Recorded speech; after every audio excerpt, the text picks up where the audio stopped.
Hello दोस्तों, स्वागत है हमारे नए वीडियो में। आज की वीडियो में हम लोग एक रोमांटिक ड्रामा मूवी को एक्सप्लेन करने वाले हैं। इस मूवी के शुरुआत में हम लोग एक औरत को देखेंगे जिसका पति अपाहिज है। ये आदमी अपनी पत्नी को शारीरिक सुख नहीं दे पाता है। इसके बाद धीरे धीरे मीना दूसरे मर्दों के साथ में घपाघप करना शुरू कर देती है। अब जब भी कोई नया आदमी इस गाँव में घूमने के लिए आता था तब मीना उसके साथ अफेयर करती थी। आगे मीना के साथ क्या होता है ये हम लोग इस वीडियो में देखेंगे। तो चलिए इस मूवी को शुरू करते हैं। इस कहानी की शुरुआत एक सुंदर पहाड़ी गाँव से होती है। यहाँ मीना नाम की एक खूबसूरत औरत रहती थी। ये गांव देखने में बहुत सुंदर था, इसलिए अक्सर ही बाहर से लोग इस गांव में घूमने के लिए आया करते थे। आज भी यहाँ दो लोग आए थे। मीना की नजर उन दोनों पर पड़ती है। मीना हर सुबह की तरह अपने कामों में लग गई। इसके बाद वो एक जगह पर जाकर पूजा करती है। तभी वहाँ पर एक जेस नाम का आदमी आया जो मीना पर बहुत बुरी नजरें रखता था। वो किसी भी हाल में मीना के साथ इंटीमेट होना चाहता था, लेकिन इधर मीना उसे बिल्कुल भी पसंद नहीं करती थी। पूजा खत्म करने के बाद मीना कपड़े धोने के लिए नदी के किनारे जाती है। तभी वहाँ पर वही दोनों बाहरी लोग आते हैं। वो लोग जंगलों से गुजरते हुए एक सुंदर पहाड़ी पर जाने का रास्ता पूछते हैं। ये लड़का और लड़की आपस में कपल थे। मीना ने उन्हें रास्ता बता दिया। अब ये दोनों उस पहाड़ी में जाने के लिए निकलते हैं। उनके जाने के बाद मीना फिर से कपड़े धोने लगी। वो गाँव वालों के कपड़े धोकर इसके बदले में उनसे पैसे लिया करती थी। वहीं दूसरी ओर हम लोग उन दोनों बाहरी लोगों को देखते हैं। वो लोग अभी जंगल से गुजरते हुए पहाड़ी की तरफ जा रहे थे। जैसे ही वो लोग सुनसान जगह पर पहुंचते हैं, मौका देखकर एक दूसरे के साथ में चुम्मा चाटी शुरू कर देते हैं। इसी बीच मीना भी कपड़े धोकर अपने घर के तरफ लौट रही थी। रास्ते में मीना ने उन दोनों को इंटीमेट होते हुए देख लिया। उन दोनों को देखकर उसका भी मन बहक गया और वह वहीं पर किनारे बैठकर अपने आप को छूने लगी। थोड़ी देर के बाद वह घर वापस लौट आई और घर के कामों में लग गई। मीना के पति का नाम ईथन था, जो 1 साल पहले हुए हादसे के वजह से चल नहीं पाता था। मीना उसका पूरा ख्याल रखती और हमेशा सेवा करती थी। रात को ईथन और मीना बातें कर रहे थे। ईथन कहता है उसकी टांगों का ऑपरेशन हो चुका है, लेकिन वो अब तक ठीक से नहीं चल सका। डॉक्टर ने उसे थेरेपी करने को कहा था, लेकिन थेरेपी के लिए उनके पास पैसे नहीं थे, जिसके वजह से ईथन उदासी में रहने लगा। लीला उसे दिलासा देती है कि जल्द ही पैसे जोड़कर वो उसकी थेरेपी करवाएगी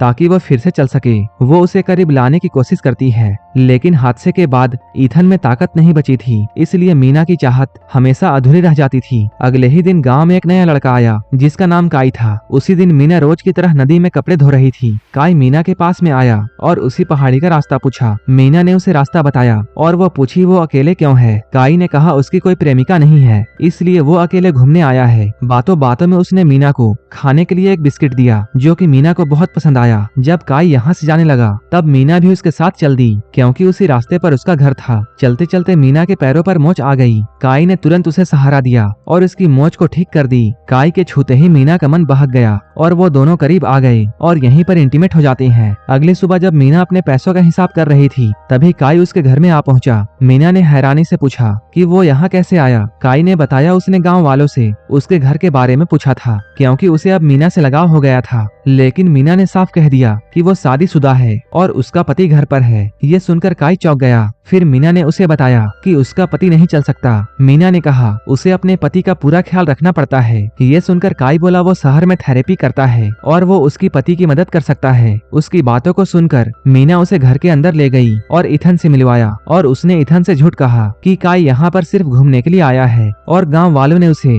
थेरेपी के लिए हमारे घर पर भेजा है। मीना की बातें पूरी होते ही काई ने ईथन का हाल पूछा और उसकी रिपोर्ट देखी। फिर उसने हादसे के बारे में जानना चाहा तो उसे बताया गया कि ईथन पीठ के बल गिर गया था। सब कुछ सुनने के बाद उसने ईथन के टांगों की जांच की। इसके बाद वो लीला के साथ बाहर घूमने चला गया और काई ने उसे भरोसा दिलाया कि वो ईथन को ठीक कर सकता है और वो जल्द ही उसकी थेरेपी स्टार्ट करेगा और इसके लिए वो कोई भी पैसे नहीं लेगा। घूमते घूमते वो लीला को अपने टेंट तक ले गया जहाँ वो रहता था। यहीं पर मौका पाकर वो दोनों फिर से एक दूसरे के करीब आ गए, लेकिन पास में ही छिपा जेस ये सब कुछ देख रहा था और उसने इन दोनों की इंटीमेट होते हुए वीडियो बना ली। इसके अगले दिन काई ईथन की थेरेपी स्टार्ट करता है। थेरेपी के दौरान मीना काई के पास में खड़ी थी। मौका मिलते ही उसने काई के साथ में छेड़खानी शुरू कर दी।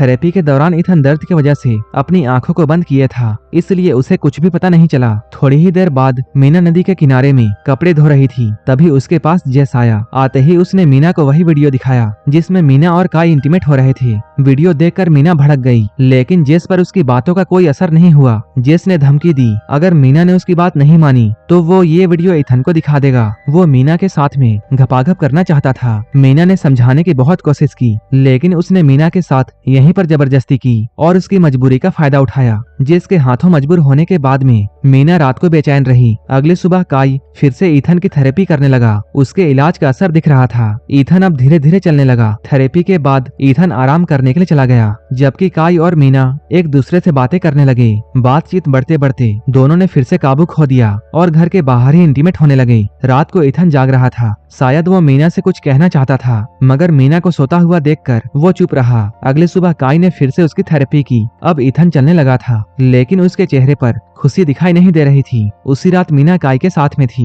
बातचीत के दौरान काई ने पूछा, जब उसका पति पूरी तरह ठीक हो जाएगा तब उनका क्या होगा? मीना ने साफ कह दिया, उसके पति के अंदर ताकत नहीं बची है, इसलिए जब भी काई यहाँ आएगा वो दोनों हमेशा मिलते रहेंगे। धीरे धीरे काई को मीना के साथ में सच्चा लगाव हो गया। काई मीना से कह रहा था कि वो उसे शहर ले जाकर उसके साथ शादी करना चाहता है। तभी अचानक वहाँ पर जेस आ पहुँचा। वो अभी नशे में था और आते ही वो दोनों को गालियाँ देने लगा। उसने काई से कहा उसके फोन में उसकी वीडियो है। पहले तो काई को यकीन नहीं हुआ, लेकिन जब जेस ने वीडियो दिखा दी तब वो हैरान रह गया। इसके बाद जेस ने फिर से मीना के साथ में इंटीमेट होने के लिए उस पर दबाव डालना शुरू किया। इस बार काई के सामने ही उसे वो मजबूर करने लगा। मीना ने साफ मना कर दिया तो गुस्से में आकर जेस ने गन निकाल ली। बंदूक देखकर लीला और काई दोनों डर गए। इसके बाद जेस ने काई को डराकर वहां से किनारे कर दिया और इसके बाद उसने मीना को कपड़े उतारने को कहा। जेस अभी बहुत नशे में था और बंदूक के वजह से मीना मजबूर हो गई। जेस ने उसके साथ जबरदस्ती करनी चाहिए और ये सब काई के आंखों के सामने हो रहा था। काई मदद करना तो चाहता था, लेकिन बंदूक उसकी तरफ तनी हुई थी। तभी अचानक पीछे से किसी ने जेस पर वार कर दिया और वो कोई नहीं बल्कि ईथन था। दरअसल ईथन को पहले ही शक था कि मीना और काई के बीच में कुछ चल रहा है, इसलिए वो चुपके से वहाँ आया था। असल में जब मीना और काई घर के बाहर इंटीमेट हो रहे थे, उसी वक्त ईथन ने उन दोनों को देख लिया था। उसे गहरा दुख हुआ, लेकिन मीना की खुशी की वजह से उसने चुप्पी साध ली। हादसे के बाद उसमें ताकत नहीं बची थी, इसलिए वह मीना की चाहत पूरी नहीं कर पाता था। इसी वजह से उसने मीना को काई के साथ में देखकर भी कुछ नहीं कहा। अब ईथन ने खुद दोनों को बता दिया कि उसे सब कुछ पता है, लेकिन उसने सिर्फ मीना के मुस्कान के लिए चुप रहने को चुना। ईथन की इन बातों को सुनकर मीना और काई दोनों बहुत शर्मिंदा हो गए। उन्हें एहसास हुआ उन्होंने बड़ी गलती की है और अब वो दोनों उसे सुधारना चाहते हैं। अगली सुबह काई अपने घर लौटने की तैयारी कर रहा था। जाने से पहले उसने ईथन से माफी मांगी कि उसने उसकी पत्नी के साथ में रिश्ता बनाया। उसकी बातों को सुनकर ना तो ईथन कुछ बोला और ना ही मीना। दोनों की चुप्पी के बीच काई यहाँ से जाने लगा। तभी ईथन ने उसे रोक कर कहा, तेरी वजह से मैं फिर से चलने लगा हूँ, इसलिए मैं तेरा शुक्रगुजार हूँ, लेकिन आज के बाद में कभी यहाँ मत आना और मीना से मिलने की कोशिश भी मत करना। ईथन की इन बातों को सुनकर काई चुपचाप सिर झुकाकर तैयार हो गया। उसने ईथन से हाथ मिलाया और यहाँ से जाने लगा। काई के जाते ही मीना ने ईथन का शुक्रिया अदा किया कि उसने उसकी गलती को माफ कर दी। उसे एहसास हुआ कि उसे दुनिया का सबसे अच्छा पति मिला है, जिसने उसकी खुशी के लिए अपने दिल के गम को बर्दाश्त किया। अब जब ईथन फिर से चलने लगा था, उसकी जिंदगी भी अब नॉर्मल होने लगी। धीरे धीरे पति और पत्नी के बीच में दूरियां खत्म हो गई और ये लोग फिर से खुशहाल जीवन जीने लगे। और यहीं पर ये मूवी खत्म हो जाती है। ऐसे ही मूवीज के लिए आप हमें टेलीग्राम और इंस्टाग्राम पर फॉलो कर सकते हैं, जिसका लिंक डिस्क्रिप्शन में दिया हुआ है। अगर मूवी अच्छी लगी हो तब एक लाइक जरूर कर देना और ऐसे ही मूवीज के लिए मेरे चैनल जरूर सब्सक्राइब कर लेना। तो मिलते हैं हमारे नेक्स्ट वीडियो में।